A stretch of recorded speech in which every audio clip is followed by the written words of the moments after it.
Hey everyone, and welcome to the first Agent Chat Live. I'm very excited for this new kind of maybe monthly series, and I'm really excited for that Saritza decide to kind of come and be my guinea pig today. Yeah. um, so I'm gonna just read her bio real quick. Known as the first literary agent to represent marginalized creators in the digital publishing space, Saritza is a self-proclaimed geek with a passion for all things Star Wars, Star Trek, and tabletop gaming. Her love of great storytelling is what has driven her work in the publishing industry for the past 17 years, and her passion for amplifying queer and BIPOC voices is what continues to drive her today. An avid romance and science fiction reader and strong advocate of the LGBTQ+ community, she enjoys fresh voices in YA and adult genre fiction. She specializes in romance and young adult fiction by and for diverse audiences. So please welcome Saritza. Yay! Now all you need is like music in the background that does like the Muppets. Oh yeah. I don't know about that. I'm probably not Maybe good. some hype music. Yeah. Yeah. DJ Khaled, just to like in the way that you're introduced, not necessarily in the way he is. Yeah. Yeah, so you can find Saritza's website and Twitter in the description down below if you want to check her out. Yeah, so this is a new show, and I'm sure it will kind of like mutate and adapt over time based on like how things go and how people respond to it.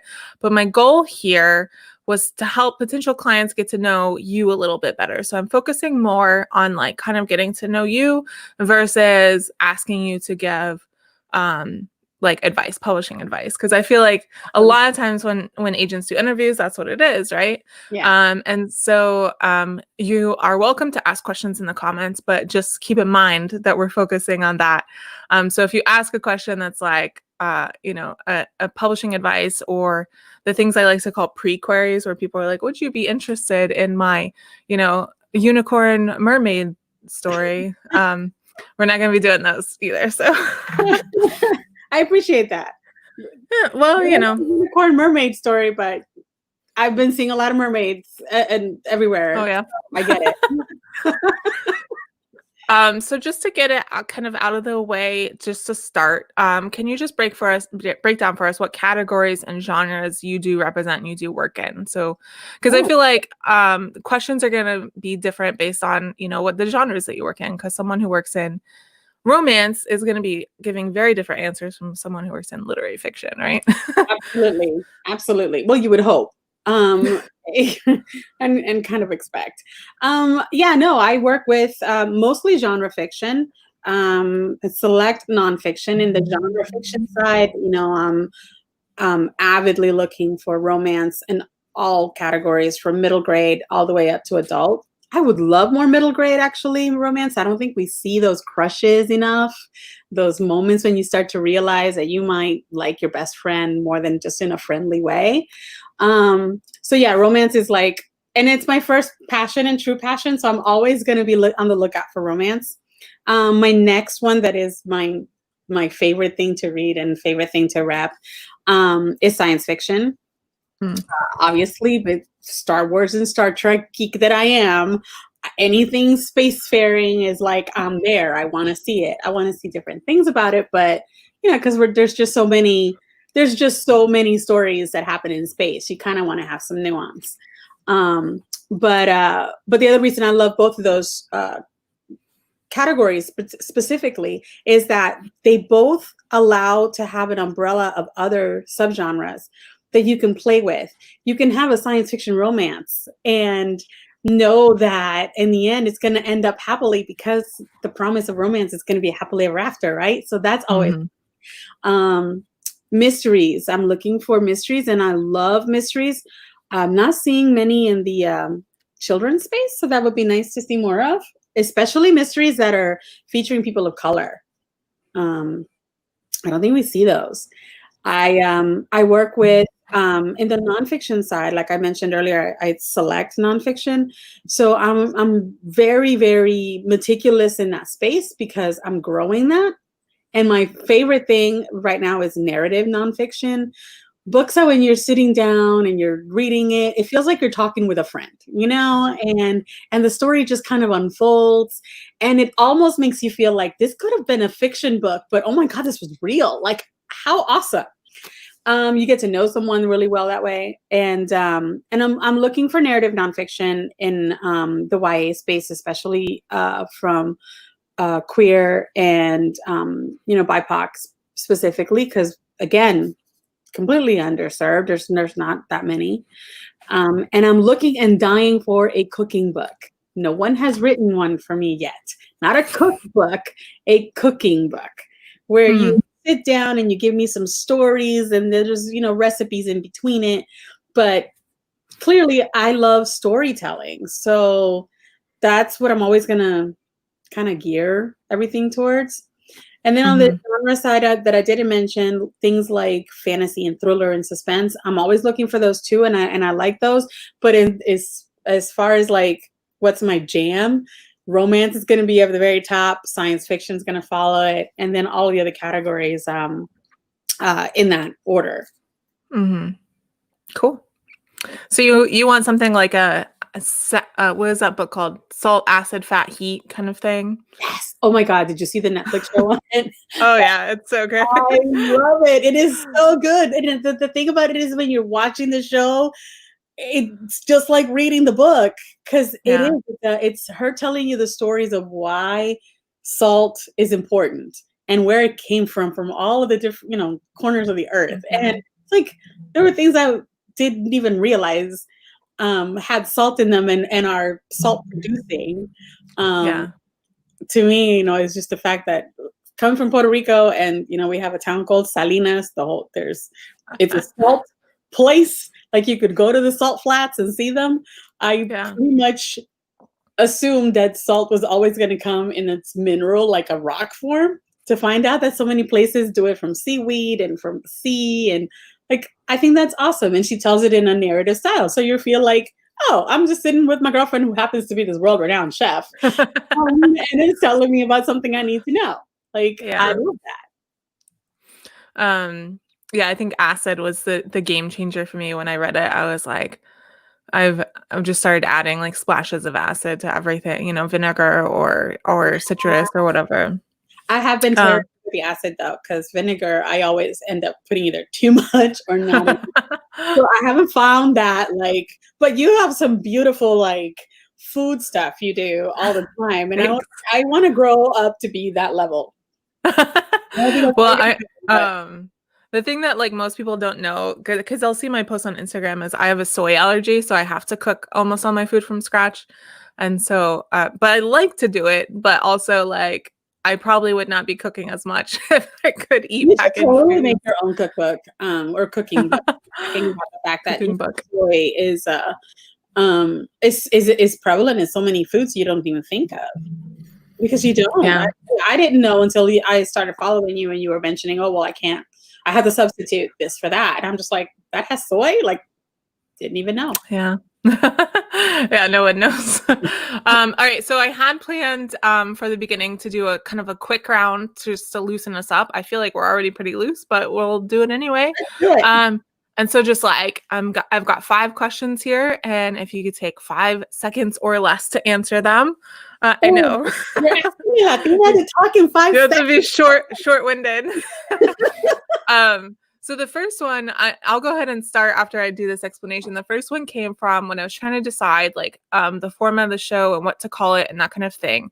One of my Patreon supporters, Lodestar, had suggested snack time with an agent, which I really like the concept of, because I felt like it was nailing the casualness and the chattiness that I wanted to do. But I also thought it sounded a little childlike. So I didn't want to, because I don't want to focus just on children's literature.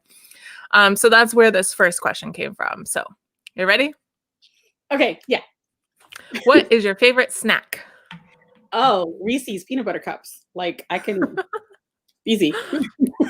What is your preferred caffeine source? Coffee, always. There's at least 1 or 20 cups next to me.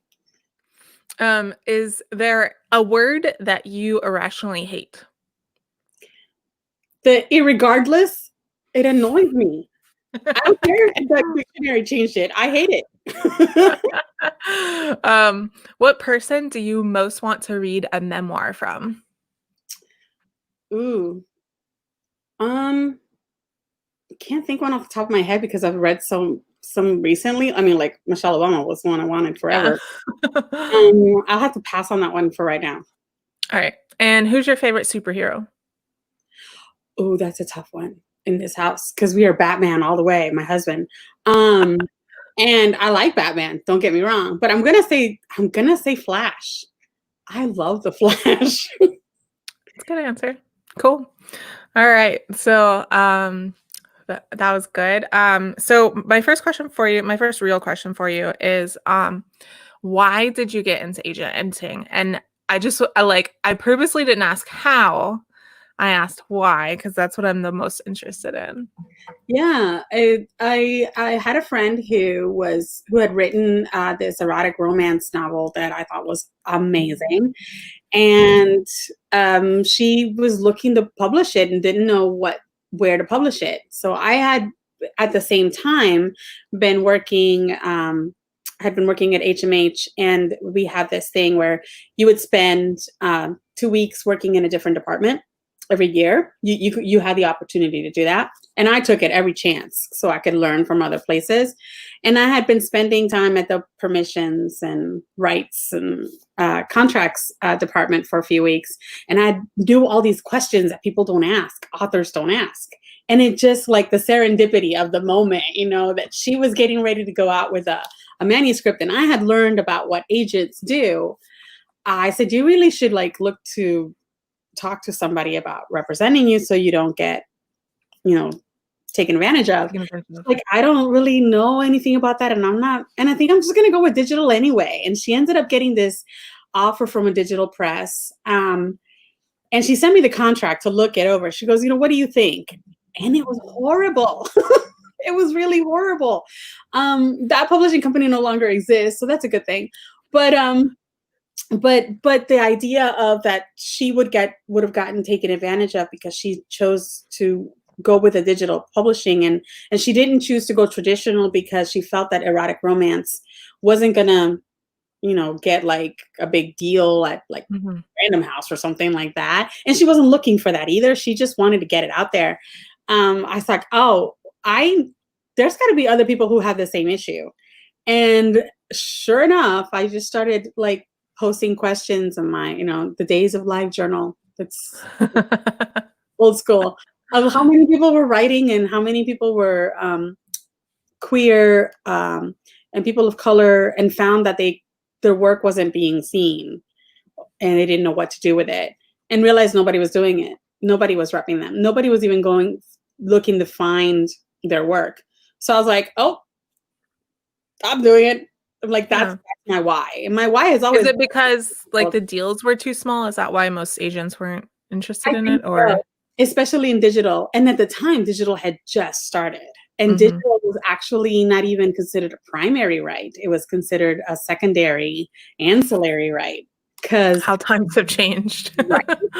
It was like, oh, we might put it up, available for digital download, but we have to first make sure that we process it for DRM. And, I don't think that people are going to want to buy it from our website. So we're going to just make sure that we get the print runs. The print runs was the thing. Let's get those. And don't get me wrong, those are great. I love them. Obviously, I buy books all the time. My print shelves are like a very small percentage of what my digital shelves look like. Yeah. I buy a lot of digital.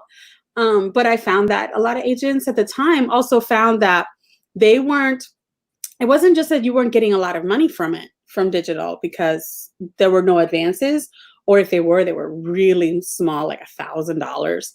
And it's like, you're not going to get anything out of that. But also because there wasn't a big push for it for the sales teams at the publishing houses. So they assumed that the book wouldn't last very long. The digital book wouldn't last very long. So the sales wouldn't be good for the agent to spend the time if they weren't going to be able to make anything out of that in the future. If it was a way to guide an author from one aspect to another, from, the digital into print. But at the time, there wasn't that idea that was possible.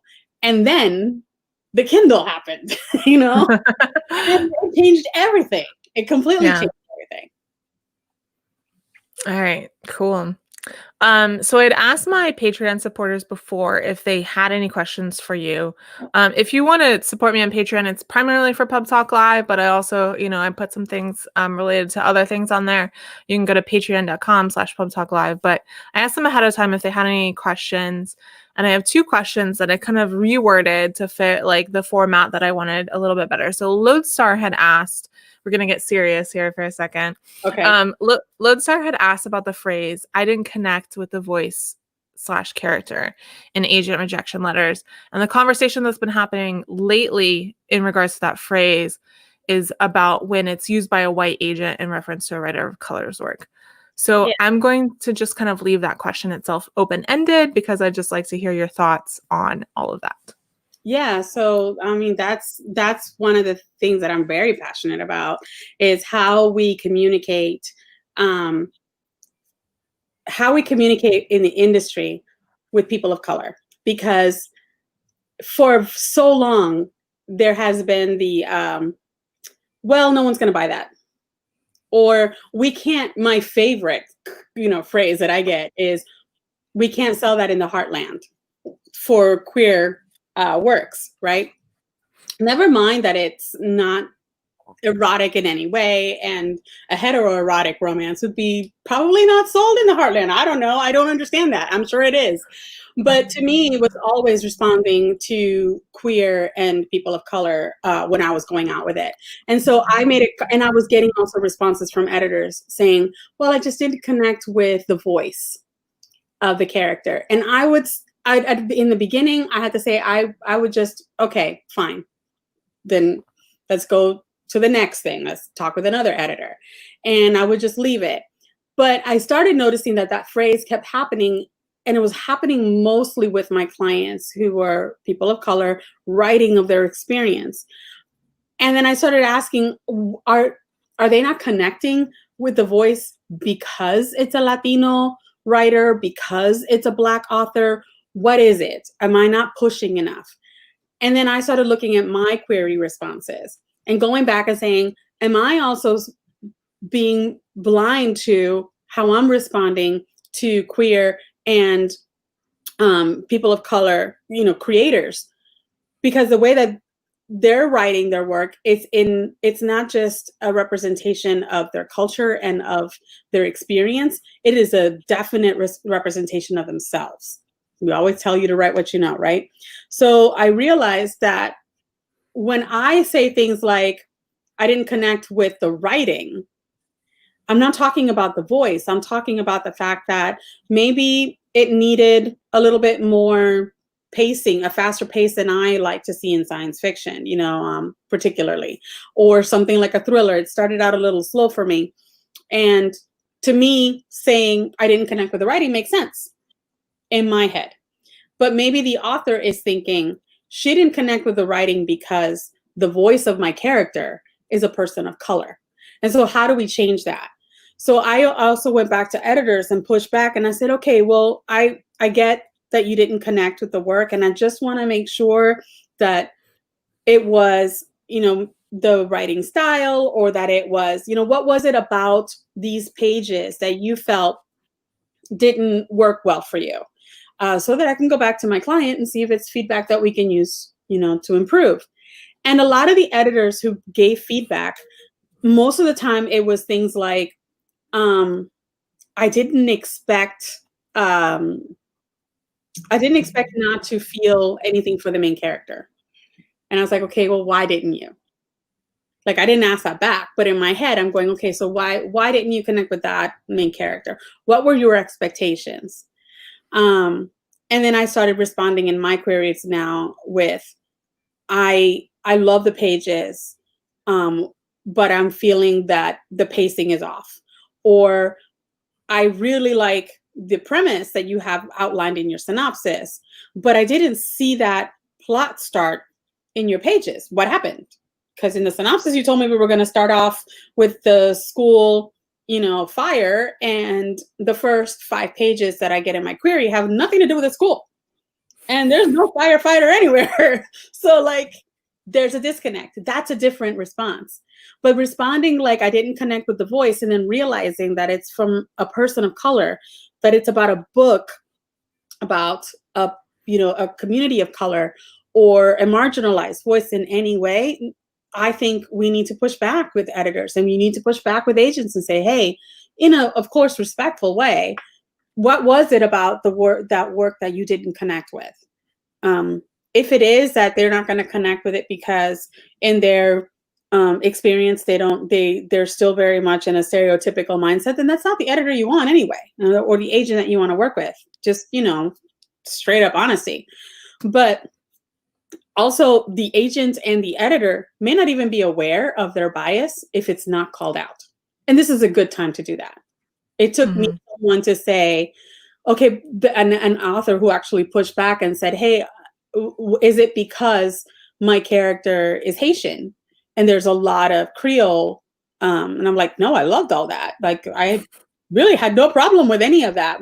The only problem I had with the first 5 pages was that it felt like the plot you told me was going to happen in the synopsis didn't start there. I think you started in the wrong spot. And so that allowed for then the author to say, okay, well, would you be open to a revision? That helps. And I think that also amplifies an opportunity for an author who may feel like, oh, no one's going to connect with me because of my experience being different from theirs. Yeah. I do think a lot of agents use that phrase just as a catch-all for like, I didn't like it that much. For whatever reason. And so I think maybe they could just be better about their word choice, because the other side of it too is, of course, we were talking before about how many queries you're getting. You can't sit down and break down, a detailed analysis of why you didn't like every book, right? Yeah, I mean, I was mentioning earlier, I have 100 and I can't get below 100 queries in my inbox, and I'm going in every day.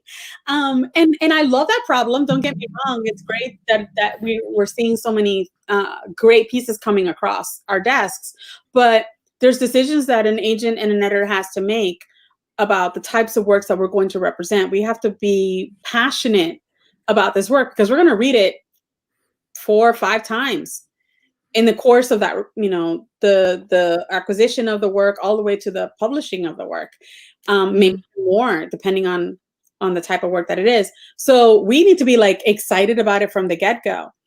But I think that sometimes being in the hope for quick responses and being able to get through things quickly, we sometimes forget that all it takes is for you to go back and change your language. And if you don't start changing your language purposefully now, then it's going to be much harder later. And so, yeah, you will be called out on it because you could have taken a moment and said, okay, what is it about my standard rejection letter that I need to be a little bit more mindful of?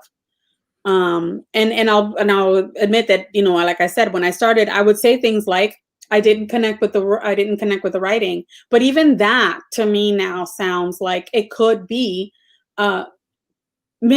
misinterpreted or even wrong. Like I think it's probably best to say things like, it's not that I didn't connect with the work. I feel like the plot didn't take off the way I wanted to, or I was looking for a character-driven story based on your synopsis and I didn't see that in the pages. That it's still kind of a standard response that gives a little bit more to the author to go back and see that the mechanics of the work can be, rearranged so that what makes it stand out, what made me excited about the query and then led me to read the pages is evident in the pages, not necessarily about a connection of culture or anything like that. All right. That's good. So my second question from a Patreon supporter was Heather, and I again reworded her question to kind of be more general. This one is I think you specifically are a good person to answer this question because this is your jam, right? So she asked if there is still a place in queer lit for coming out or self-discovery stories? Oh yeah. I have to say that I don't want to see 100 coming out stories in my queer inbox, which happens from time to time, because obviously there's so much more nuance to our queer community than just your coming out story. But I think that we don't want to lose sight of the fact that a queer person's experience isn't defined by just their coming out, isn't defined by anything. It's really their entire life that it may be. They have to navigate through life a little bit different, just like any marginalized community does. But in the sense of the queer lit that I'm seeing, where we're missing some of the coming out stories in this again conversation of editors saying we have too many coming out stories, is that go back and look at how many coming out stories are the gay, white, affluent, kid living in, a very prestigious neighborhood, or going to a very, someone with a lot of privilege, basically, whose marginalization is tied to who they love or their gender identity. I'm not saying those stories aren't important. I'm just saying that it seems like we're putting that as we already have a coming out story. But you're not talking about the NB author who has a coming out story that is just as relevant, that is just as important. You're not talking about the queer person of color who has their coming out story and the nuance of that. Maybe their culture and their community are also a big aspect and a big part of why their coming out story isn't just important, but definitely shows a diverse, shelf where you go through and you can see all of our experiences are different. Every person is different. So I don't think we have too many, but I do feel that that the publishing industry is still being a little bit too, whitewashed in that regard. Because it's usually a white character who has that story versus a person of color. And if a person of color has a coming out story, it tends to be the friend of the character who happens to be a Black kid who tells you that he's gay. And then the main character continues on and they're like, oh, well, see, we already had a coming out story. It's like, that's not what we mean. There's a whole bunch. There's so much more. Yeah.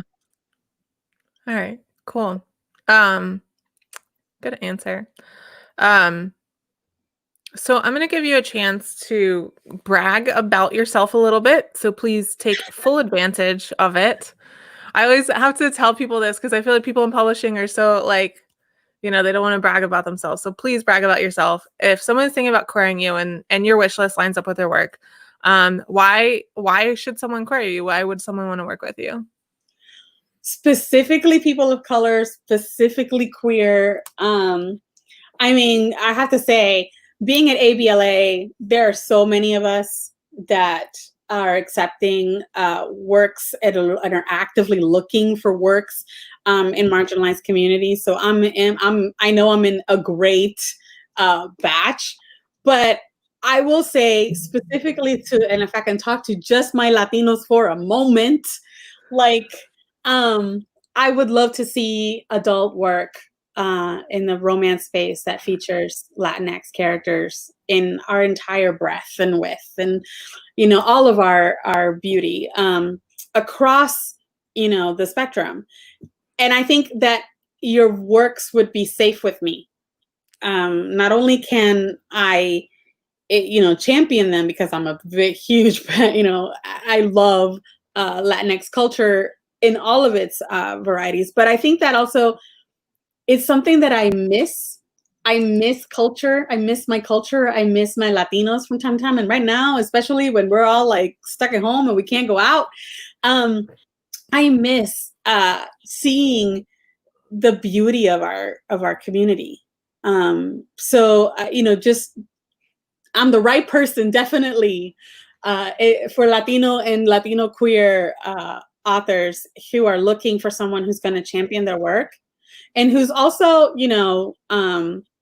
I don't want to cuss, so I'm gonna say, I'm gonna be a no BS filter kind of person when it comes to the work. I'm gonna push you to another level, but I'm also gonna push you in a way that it's like, well, why do we have to say it this way? Well, because we need to make sure that the industry doesn't forget this piece.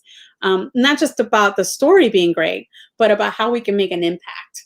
How we can make that big impact in the industry. That's my passion. I love working with and I love working with authors that are new to the industry in that their debuts. Love working with authors who don't really know much about the industry and want to learn and want to sit down and be like, okay, Saritza, what the hell did that just mean of that email that we got? Like, okay, well, they're saying we're going to do this, this, and that. I'm also looking for illustrators and particularly illustrators of color. And queer. So again, same thing is that whole passion of wanting to fight for that work to the extent that, I mean, my clients will tell you there's times that it's 11 o'clock at night and I'm still responding to emails to editors because I'm like, no, but why aren't you pushing for this? Or why aren't we getting this? Or really, are you seriously going to put that person on the cover when it's not representative of anything we're talking about? And I love doing that. That's one of the aspects of the job that is my favorite. Awesome. Cool.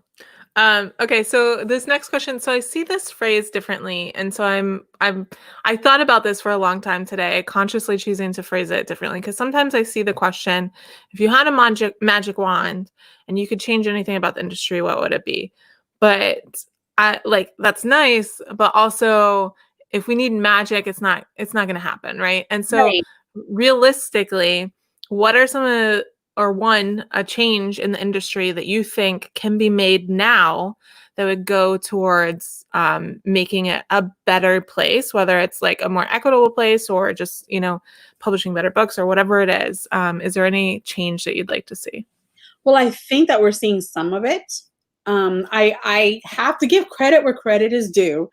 The industry is making strides. They are, and the industry as a whole, both on that side of the table, on this side of the table. And what I mean by that is that side of the table is the publishers, editors, that group.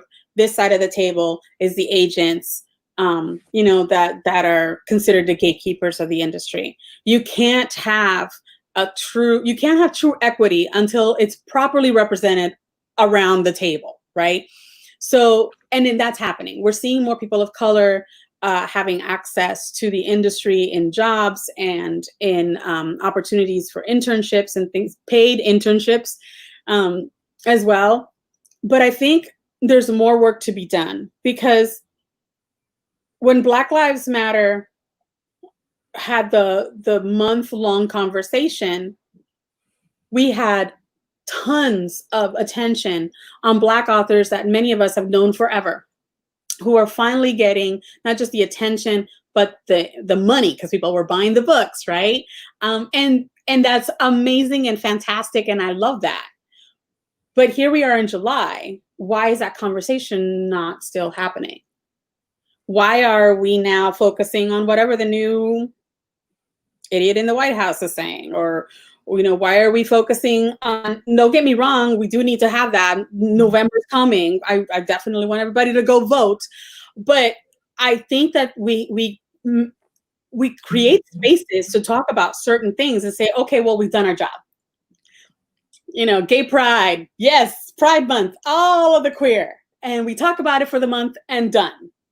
It's like, it needs to be more than that. It takes, I think, the industry folks calling out its own people and saying, why in this acquisition meeting do we have the people of color sitting down on the edges or not even in the room? And we're talking about a book featuring unknown voices, marginalized group. Why don't we have someone talking about that book here? Why is it only us?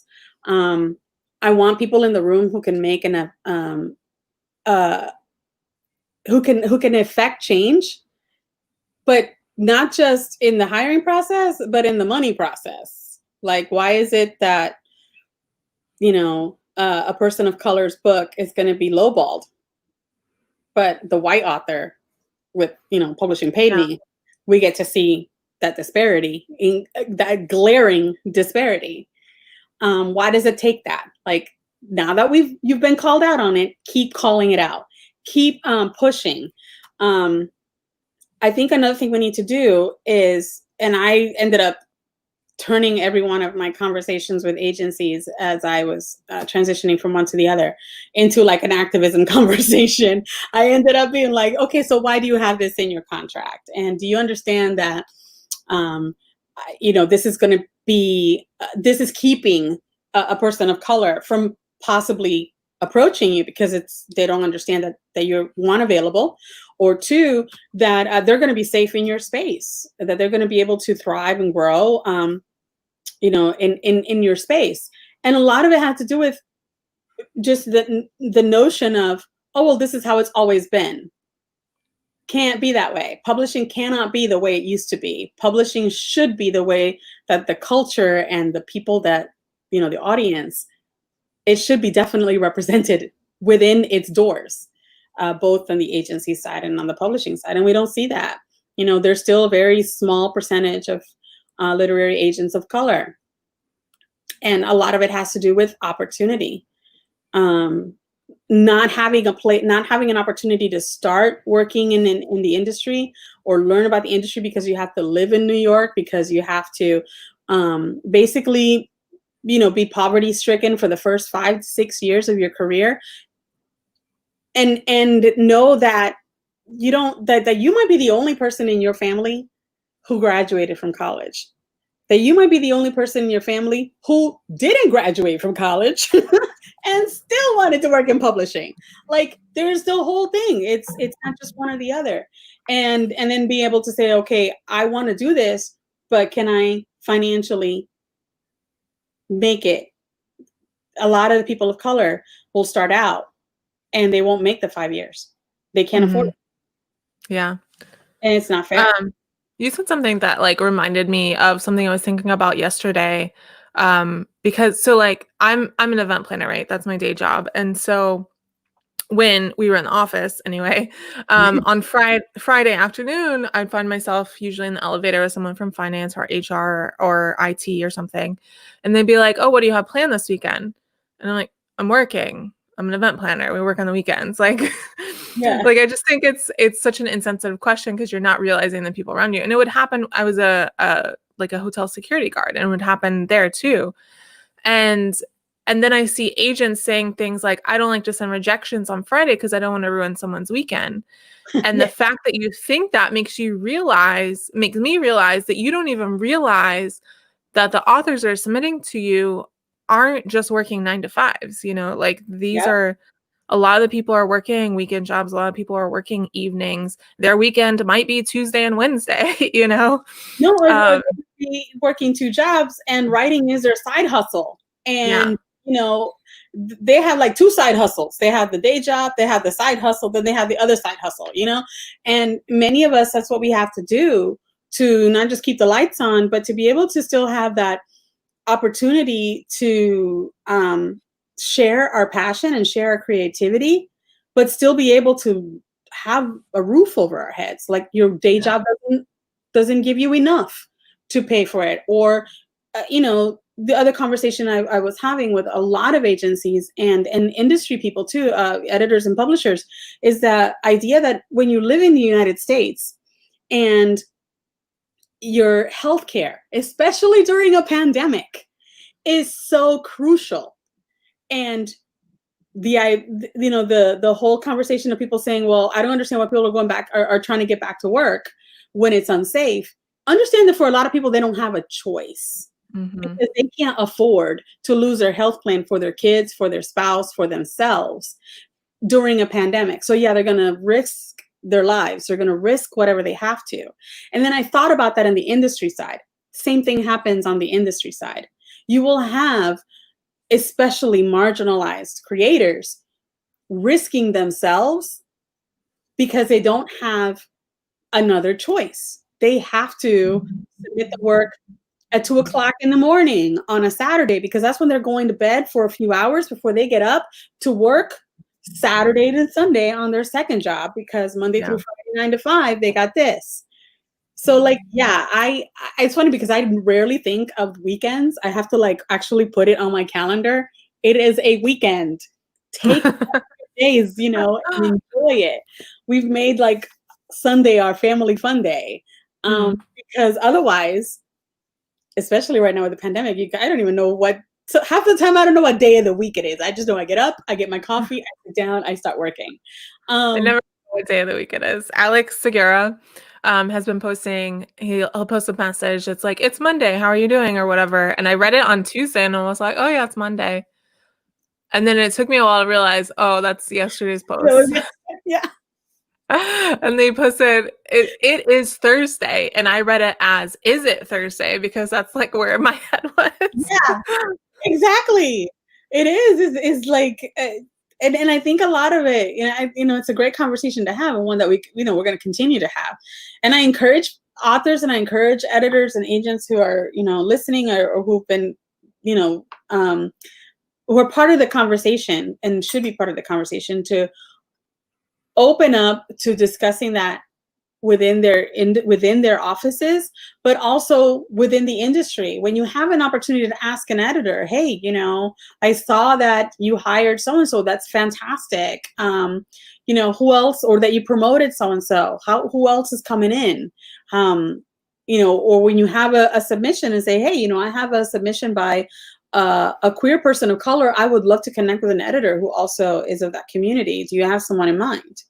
And then be the first to say, yes, absolutely, here, talk to, and my dream would be for them to be like, yeah, there's so-and-so and so-and-so and so-and-so. And then a long list, and you're like, oh, awesome, I get to choose. This is beautiful. Right now it's like 2 people. Yeah. Everywhere I go. So George asked a question that was similar to something I wanted to talk about too. So I have a friend who got edits back from their editor, and they hated them. And I mean, this is a person who's been published before, and it's not like an irrational reaction. It's like they literally, they legitimately think that the edits are not within their vision for the book, and in some cases harmful. And so of course she's going to talk to her agent and have that conversation. And so George was kind of asking, once you have an agent, what is your relationship like with an editor once you get a publishing deal, and how does that interaction between those 3 people work? Oh, that's great. And so I tell my clients, I get to be the bad cop. You get to be the good cop. You get to not even what bother. You just get to sit there and look pretty, and let us be the ones to have to duke it out. Because a relationship should be that the editor and the author have a good working relationship and can openly discuss edits that they're not happy with, comments that they may feel could be harmful or could be on both sides, because sometimes authors forget that the writing that they're putting in place could be harmful to a community, and the editor could be the one to be like, look, I don't think you meant it this way, and so I want to make sure that I understand. That's a good editor, someone who reminds you of these things. But it's also important that you can keep that communication professional. So the agent's job is to know the personal of the author, basically know as much as we need to know, so that if at any point we have to go back to the editor and say, look, my client's going to need some extra time because this has just happened in their life. And we don't go into detail. We just simply say there are personal issues that they need to take care of, and right now they need the time. Or for us to be able to say, after they've gone back and forth in that scenario of the editor not wanting to yield and the author saying this is not working, the agent be the one to step in and say, there is a problem here, and we're not going to let you bully our client. We're not going to let you get away with something that could be harmful to their future. Because our job first and foremost is always to the client. We represent the author. So yeah, we get to be the bad cop. And I teach a class at UCLA, and one of the very first lessons, the very first day, the definition of like what the agent does. I said, if you don't remember anything else about what an agent does, just remember that first and foremost, we have a fiduciary responsibility to our author. That means money is involved. The minute money is involved, everybody takes it serious. And that's why it's important that we make sure that the author is well taken care of, both on the contract side as well as in their career. We can't allow for our authors' creativity to be stifled, or literally cannot afford it. And obviously, we just are not going to allow it. So it is up to the agent to do that. And the agent's responsibility is to the author first, but they need to also have a good relationship with editors so that we can submit work to them. So we toe a very fine line. It's always a high wire act, I think, where we, step out with the work, trusting that line of communication is going to remain open. And then once we realize that an editor or another agent or a publishing house is not where we want to work, then that's for the agent to make that decision and have that conversation with the author. All right. Yeah, and I think every author-editor relationship is different too. So it's like a hard question to answer, because you'll find authors who are like really good friends with their editors, and then you'll find ones where like they finish their edits and that's it, and they like kind of never talk to each other again. And it's not good or bad, like one's not better than the other. It's just kind of like that's what happens, right? Because that's what happens in any relationship is sometimes you hit it off with someone. So you can't help but bring in who you are and your personality into that relationship.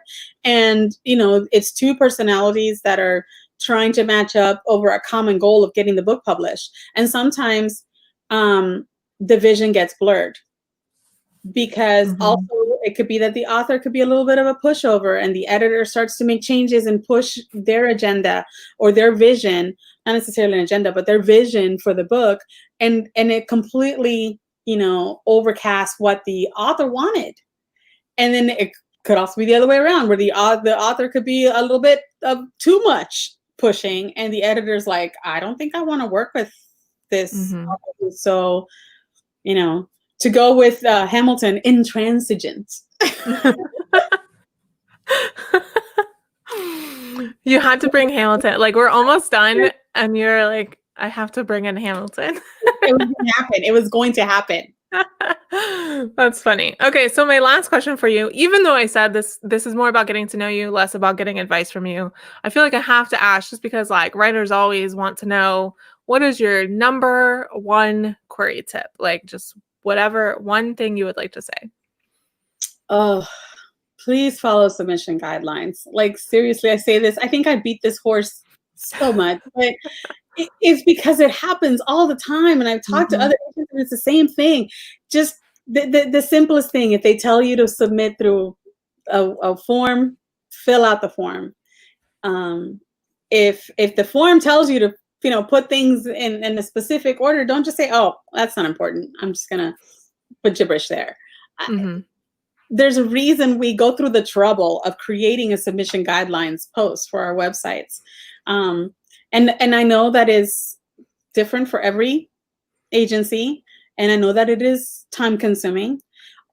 Know that when an agent has to submit their work to an editor, we have to do that too. We have to create different proposals and different pitches, and it's not like listed on everyone's website either. It's something you have to like find out. Exactly. We have to do more work. We have to talk with the editor and find out what they're looking for and kind of how they accept the work. 9 times out of 10, they can accept it directly. But even so, we want to make sure that it is the best representation of our client's work. That's what you're doing when you get to us. Make sure that you put your best foot forward. If you're going for a job and they tell you that you need to submit your resume with a cover letter and you just send your resume, the HR person is going to be like, bye. Yeah. They're not going to look. It doesn't matter how great you were. You didn't follow a simple rule. Yeah. With when I read Slush and also with my work in Pitch Wars, I'm just blown away by how many writers just don't follow like the simplest guidelines, you know? Like I'm gonna tell a story, but so with the library, you know, we do writing workshops, right? And so now that we're digital, you have to register ahead of time. So there would be like usually before we would have rooms big enough that it didn't really matter. If you didn't register, it's fine, you can come. But you have to register to get the Zoom info, right? Right. And so we also use Meetup to promote our writing workshops. And so and this is like something I've developed over time of like people making this mistake, right? So I would put, because people think if they RSVP on Meetup, then they're registered. And so I would put at the end of the description, you must register at this link, you know? And then people were like, oh, I didn't read all the way to the end. So could you put the link at the beginning, right? And so I started putting the link at the beginning. It's like, you must register at this link and then the description of the workshop. And then people were like, oh, by the time I got to the end of the description, I had forgotten about the link. And so I put it and before and after. Oh my God. And then Meetup started allowing you to ask questions of people when they RSVP, when they register. And so I added a question that's like, did you register at this link? If not, you are not registered for this workshop. And you have to click a box right next to this that says it, right? And I still get people who are like, why didn't I get the link? I registered. And I'm like, did you register on the website? They're like, well, I RSVP'd on Meetup. I'm like, I don't know how to help you. I'm trying so hard. And look, I get it. There are times where I have made mistakes where it's very obvious where I'm supposed to go and I miss it. And I get it. It happens. Yeah. But you would hope that it is, you know, the rare occasion, that is not a common occurrence. You know, those of us who use Query Manager, we can tell when you've queried us before. A lot of agents do remember what they've read before. I am one that I sometimes don't remember who I've read before. I remember what I've read before, but I may not remember that it was that author's name. Mm-hmm. And so authors have sometimes tried to like, oh, well, it's a different name. I'll go in and requery. And then I'll start reading the pages. And then I'm like, did you just steal the pages from somebody else? I know I read this. Like, backfire. What is happening? And then I go and find out, you know, with just a few clicks, I click on the author link and realize, oh, it's the same person. And again, they didn't follow the submission guidelines, but I went into, you know, read what it was. It's gotten to the point now that I have so many queries that I don't. If you don't follow my guidelines, it's an automatic reject. And my rejection letter is that for those generally says, you know, not for me. Yeah. Simple, like that's it. Mm-hmm. Doesn't mean that if I send that to you that you didn't follow submission guidelines, but I can guarantee you that most of the time that's what it is for. Because if you didn't take the time to, and a lot of the times too, like on my query form, I did similar to you. Like I put the submission guidelines, I repeat them in the query form. Like, really? I don't know what else to do. Short of like sitting next to you and going, click here, click there, you know, type this. And it's like people think that they'll hear something like that, like if you don't follow my submission guidelines, it's a rejection, and it's not because you're picky or you're mean or you know you're a control freak or anything. It's well, one, it saves you time, and the other part is like, who wants to work with someone for 20, 30 years who can't follow very simple, basic directions? Yeah, because like no one in any career wants to work with someone like that. I spend more time just doing that with you, then that takes away from the time that I can do to help you grow your career. Then I'm not helpful to you, and that's not a good relationship. Yeah. All right. Well, we went way longer than I expected, but it's not surprising because we could probably talk for hours and hours. What happens when you get us there? Well, thank you again, Saritza, so much for being my first person on AgentChat Live. And I hope the viewers, I hope you enjoyed it, and I hope you come back. If you don't already subscribe to, it's somewhere down there. Yeah, subscribe to my channel. And also, if you could like the video, if you want to share on social media, the link, it will be available so people can rewatch it if they missed the live play. So thank you all so much for watching, and have a good night. Stay safe, wash your hands. And yeah. Wear a mask. Yes. Take care of yourself. Bye, everyone. Bye.